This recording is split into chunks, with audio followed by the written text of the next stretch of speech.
Welcome to the media chat room where the celebrity headlines are talking. Hey to all my chatty patty lovers out there, we have a good one for you today. But first, I'm going to need you to subscribe to the channel. In the media chat room, we'll be discussing all of the latest hot topics going on with your favorite celebrities. So if the streets are talking about it, so are we. Now all I need you to do is make sure that you hit your notification bell so that you can know when we upload our next video.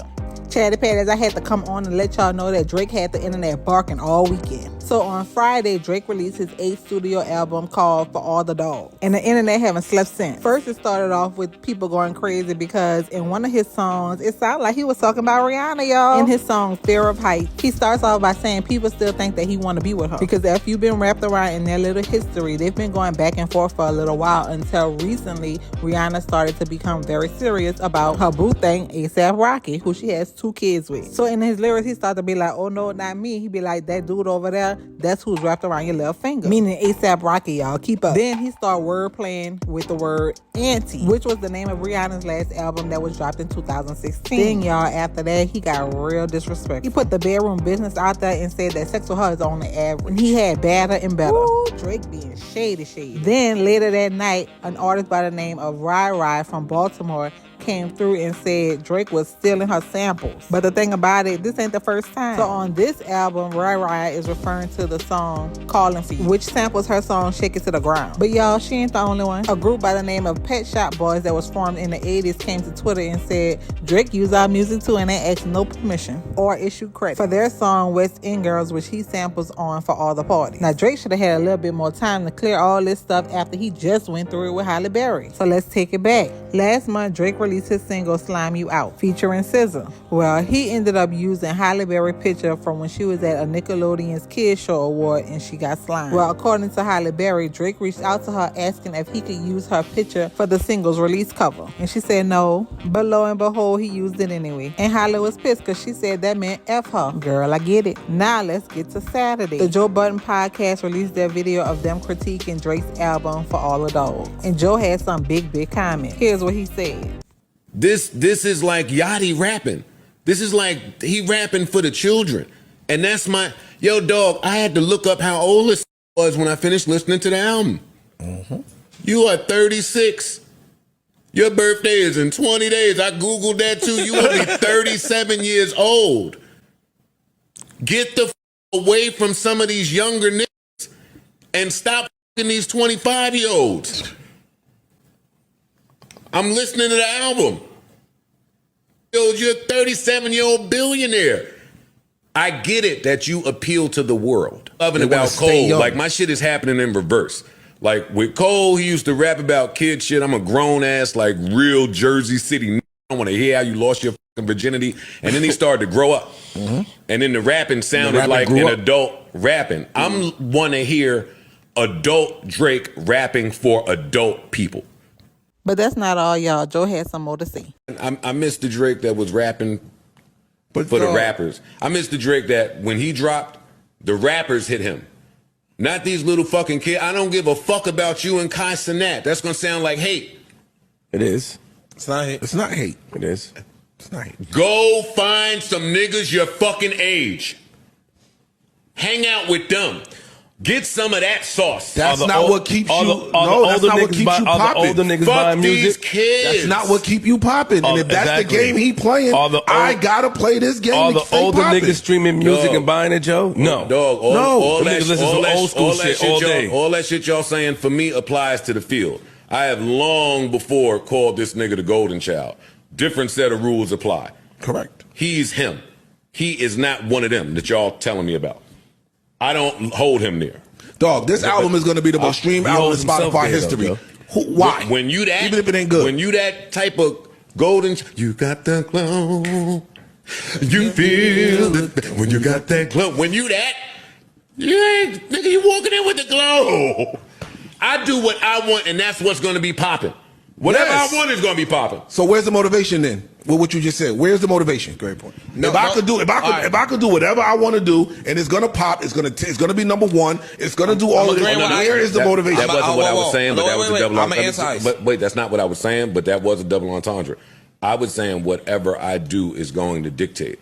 Now, do y'all think that's constructive criticism or that's hate? Because there's a two-sided coin to this. As a consumer of art, You do have the right to criticize and to like what you like. So if I'm waiting on the music from the #1 rapper in the world, sometimes I might be expecting a little something. And I might feel disappointed if I ain't get what I was looking for. But on the other hand, as an artist, you have the right to experiment and express where you are in life while still understanding your core audience so that you can appease to them. Well, it don't matter what we think because Drake released a college thesis to Joe Budden in a response, which says, "At Joe Budden's, you have failed at music. You left it behind to do what you are doing in this clip because this is what actually pays your bills." For any artist watching this, just remember you are watching a failure give their opinion on his idea of a recipe for success. A quitter give their opinion on how to achieve longevity. You switch careers because the things that popped into your brain had you broke living check to check, and the raps you wrote had 450 men showing up to your shows in Dusty and Nietzsche jeans to scrub their face to Mood Music 29 and pretend you are the GOAT. Please, to any artist that's doing what they feel is right, don't let the opinions affect your mindset after the fact. This guy is the poster child of frustration and surrendering. You retired and we never hung up your jersey. We don't even remember your number. We know you for doing this. You withdrew from rap not because you accomplished all that you need to. It's because it wasn't working for you. I never want anybody in this generation to think that the whole everybody's entitled to their opinion is a real thing. This is a man projecting his own self-hate and the fact I did and continue to do everything he wanted to do for himself. If you need it put in simpler terms, I own a 767. He owns a modest house in the 973 and flies first class on special occasions. Y'all, Drake went in. He was on that Erykah Badu type of time. And she said, "Keep in mind that I'm an artist and I'm sensitive about my shit." Now, Joe kept it cute and responded back by saying this: "At Champagne Poppy, you'll grow up sooner or later. Father Time is undefeated." So, y'all, Drake wasn't the only one who wasn't feeling this album review. Word got back to the camp and Birdman came in. So he said, "At Joe Budden, calm down, brother. You not built for this real gangster shh." But y'all, he wasn't done. He had this to say to Charlamagne: "I think you mean good and I respect you even though we had our difference, but I respect you. See the God, but respect Champagne Poppy." Oh, y'all, it's too much. It's too much. Now, Birdman was talking to Charlamagne because about 2 weeks ago when Drake dropped Slime You Out, Charlamagne had some critique and Drake had to address him. Drake put out a song last Friday and nobody cared. What was the song? The Drake and SZA record. No, people, that just dropped and people do like it. It came out last Friday. And it came out last Friday and people just started talking about the lyrics yesterday. Because I saw people, I'm in the group chat and I'm like, damn, Drake put out this record Friday and people just get into the lyrics on a Monday? I mean, that's not Drake. Like, he's going to be fine regardless. I just think that, it's also when you think about, you look at the album cover and you hear the title For All My Dogs, I think we was looking for something a little bit more harder, a little bit more aggressive. So after this, Drake went to his Insta story. He posted a few things. He said, "Are you okay, Leonard? You're kind of weirding Leonard. Sorry, it's Leonard. You're kind of weirding me out, G. Like you really obsessed with me or something for years. Like you look in the mirror and wish you saw my reflection. Whatever you gotta do to let it out. I'm sure all 435 of your loyal fans will stand by you. You effing goof."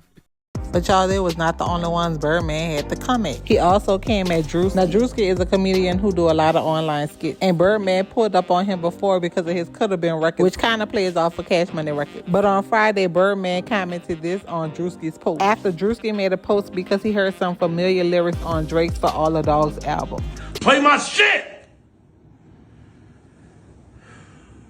I stand on business. I had said it because, like, nigga be on some flaw shit, like, so when I write and shit, nigga ought to be knowing how I'm coming lyrical. I'm type nigga, I stand on business. I don't feel like you standing on business, nigga. You ain't standing on business. What type of nigga stand on business, nigga? Now, I didn't want to play the actual song from neither Drake or Druski because I didn't want no copyright issue. So I put those clips up in there just to help you get an idea as to where it come from, if you decide to go and look at the actual video that Druski posted. Now, after this album was released, some clips from a podcast called A Table for One was released that was hosted by Drake, saying that he's going to take a break from music for at least a year. I probably won't make music for a little bit. I'm going to be real with you. I need to focus on my health first and foremost, and I'll talk about that soon enough. Nothing crazy, but just like, I want people to be healthy in life, and I've been having the craziest problems for years with my stomach. I'll just say it what it is. Now I'm saying I was gonna say it. I'll say it now. So I need to focus on my health, and I need to get right. I have a lot of other things that I would love to focus on.